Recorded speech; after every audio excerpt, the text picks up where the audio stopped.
आज हम बात करने जा रहे हैं आफ्टर शॉक मूवी के बारे में। उम्मीद करती हूँ आप लोगों को इसकी एक्सप्लेनेशन जरूर पसंद आएगी और पसंद आए तो प्लीज चैनल को सब्सक्राइब करना, वीडियो को लाइक करना, वीडियो को शेयर करना और वीडियो पे कमेंट्स करना बिल्कुल भी मत भूलिएगा। दोस्तों, मूवी की स्टार्टिंग में हमें 3 दोस्तों को दिखाया जाता है जो चिले नाम के शहर में घूमने के लिए गए होते हैं। फिर जब वो लोग पार्टी में होते हैं तभी उनके पास एरिना, कायली और उसकी सिस्टर मोनिका पहुंचते हैं। इस दौरान मोनिका कायली को ड्रिंक करने से साफ मना करती है, इसलिए वहाँ पर मौजूद पोलो उसे भड़काता है और कहता है कि तुम अब बड़ी हो चुकी हो, इसलिए तुम्हें किसी से कुछ पूछकर करने की जरूरत नहीं है। जिसके बाद कायली पोलो को लेकर अपने सिस्टर मोनिका के पास पहुँचती है और उसे बताती है कि कल पोलो हमें एक पार्टी में ले जाने वाला है जो कि बहुत ही बड़ी पार्टी है। लेकिन मोनिका इस चीज के लिए साफ मना कर देती है और कहती है कि हमें कल घर जाना है। इसलिए कायली मोनिका को कन्विंस करवाने के लिए अपने डैड को कॉल करती है, जिससे वो उन्हें वहाँ रुकने की परमिशन दे देते हैं। फिर नेक्स्ट डे वो लोग बहुत ज्यादा एंजॉय करते हैं और वो सभी उस जगह पर पहुँचते हैं जहाँ पार्टी हो रही थी,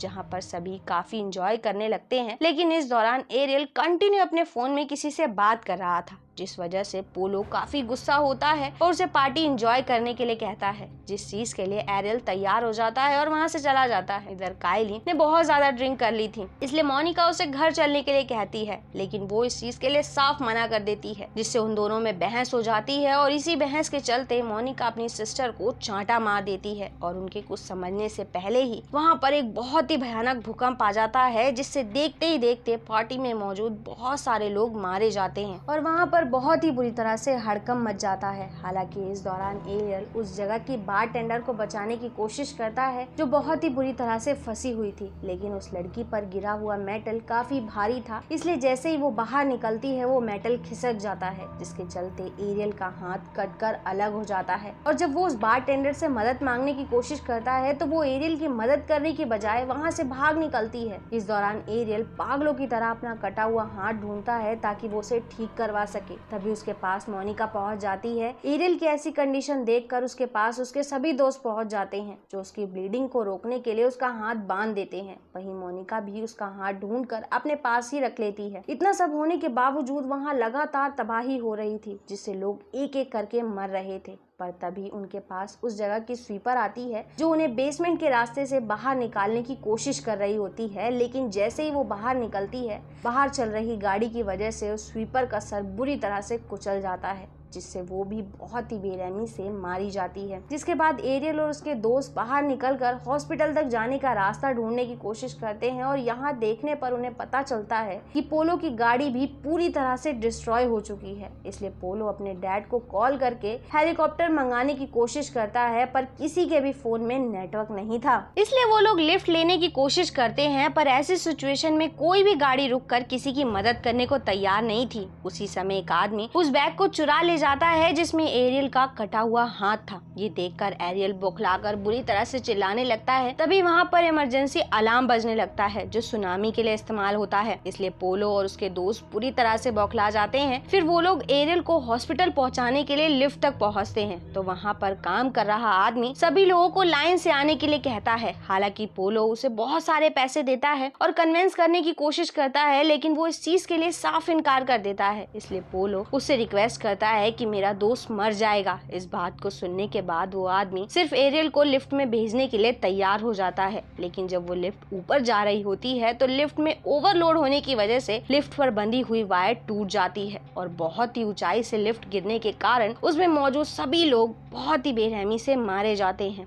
अपने दोस्त को ऐसे देखकर पोलो पूरी तरह से टूट जाता है और बैठकर रोने लगता है। यहाँ उसे ऐसा लग रहा था कि उसने ही अपने दोस्त की जान ली है, क्योंकि वही सब लोगों को यहाँ पर लेकर आया था। हालांकि गिंगडो उसे समझाता है कि तुम्हें खुद को इस चीज का जिम्मेदार नहीं समझना चाहिए और तुम्हें आगे बढ़ते रहना होगा क्योंकि सुनामी आने वाली है। लेकिन पोलो इस चीज के लिए साफ मना कर देता है और कहता है मैं यहाँ पर अपनी मौत का इंतजार करूंगा। तभी वहाँ पर एरिना आती है जो पोलो को उन लोगों का साथ देने के लिए कन्विंस कर लेती है। उसी समय बहुत ज्यादा भयानक सुनामी आ जाती है और जब वो लोग आगे बढ़ते हैं तो देखते हैं कि चारों तरफ अफरा तफरी मची हुई है, क्योंकि जेल में बंद कैदी आजाद हो गए थे और वो लोगों को बुरी तरह से मार रहे हैं। इसलिए पुलिस ऑफिसर सभी लोगों को घर में ही रहने के लिए कहते हैं। तभी वहाँ मौजूद क्रिमिनल पुलिस की गाड़ी को जला देते हैं, ये देखकर पोलो और उसके साथी वहाँ से भागने लगते हैं, लेकिन वो क्रिमिनल्स उन्हें भी देख लेते हैं और उनका पीछा करने लगते हैं। इसलिए वो सभी अपनी जान बचाने के लिए एक बिल्डिंग में घुस जाते हैं, लेकिन सुनामी आने की वजह से एक बहुत बड़ा पत्थर का टुकड़ा गिंगरो के ऊपर गिर जाता है और क्योंकि वो पत्थर काफी भारी होने की वजह से नहीं हट रहा था, इसलिए पोलो बाकी लोगों को गिंगरो के पास ही रुकने के लिए कहकर मोनिका के साथ हेल्प लेने के लिए बाहर चला जाता है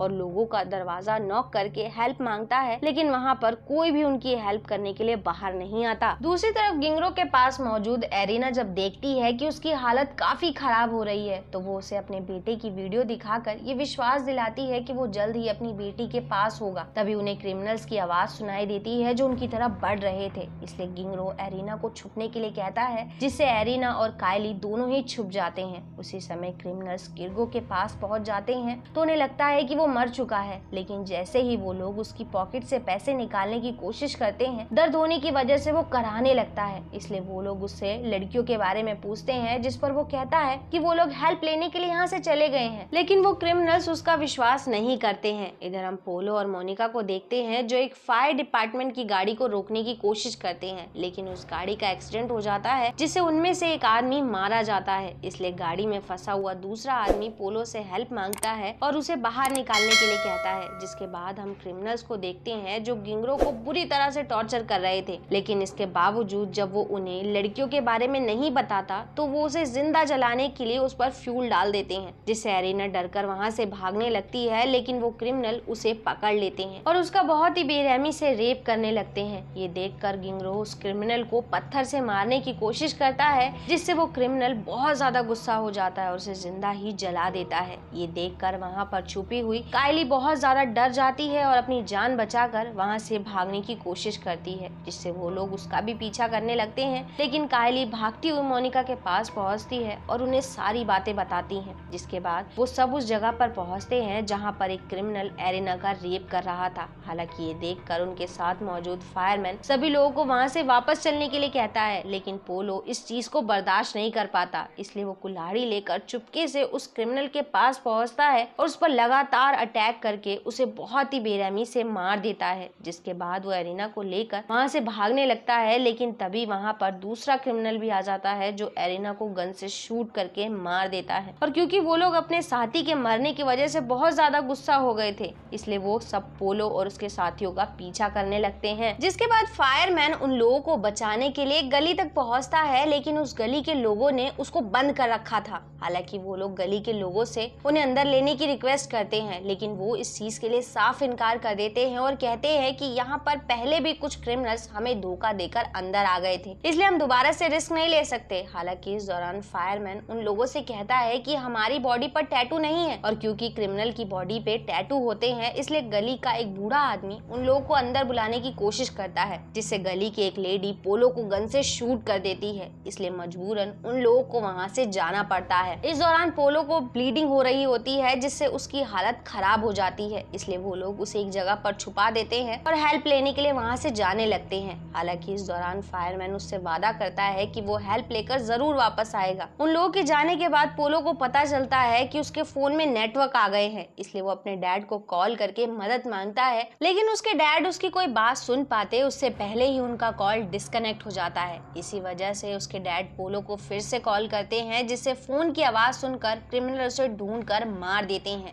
दूसरी तरफ फायरमैन बाकी लड़कियों के साथ भागता हुआ चर्च में छुप जाता है, लेकिन तभी वहाँ पर फिर से सुनामी आ जाती है और वो क्रिमिनल्स भी उनका पीछा करते हुए आ रहे होते हैं, इसलिए फादर उन लोगों को एक बेसमेंट में छुपा देते हैं। फिर वो लोग सीवर की हेल्प से बाहर निकलने का फैसला करते हैं, लेकिन नीचे उतरते वक्त सीढ़ी टूट जाती है, जिससे फादर तो बहुत ही बेरहमी से मारे जाते हैं। हालांकि कायली तो बच जाती है, लेकिन उसके पैर में एक बहुत ही मोटी रोड घुस जाती है, जिससे फायरमैन किसी तरह से निकाल देता है और उसका घाव ढकने के लिए अपनी जैकेट निकालता है, तो कायली की नजर उसकी बॉडी पर पड़ती है जिस पर बहुत सारे टैटू बने हुए थे। ये देखकर वो समझ जाती है कि फायरमैन भी एक क्रिमिनल है और जेल से भाग कर आया है। यहाँ पर वो उससे वादा करती है कि वो इस बारे में किसी से कुछ नहीं बताएगी। दूसरी तरफ जब मोनिका एक रस्सी की मदद से नीचे उतरती है तो उसे कायली बहुत ही बेरहमी से मरी हुई दिखाई देती है, क्योंकि उस क्रिमिनल ने कायली के मुंह में रॉड डालकर उसकी जान ले ली थी। जिसके बाद वो क्रिमिनल मोनिका का भी पीछा करने लगता है और उस पर कुल्हाड़ी से अटैक करने की कोशिश करता है, लेकिन मोनिका धोखे से उसकी पीठ पर चढ़ जाती है और फिर भूकंप आने पर मौका पाते ही उस क्रिमिनल को उसी की कुल्हाड़ी से मार देती है। जिसके बाद उसे एहसास होता है कि इस दौरान वो जिस जगह पर है वहाँ छोटे छोटे बच्चों को दफनाया जाता था।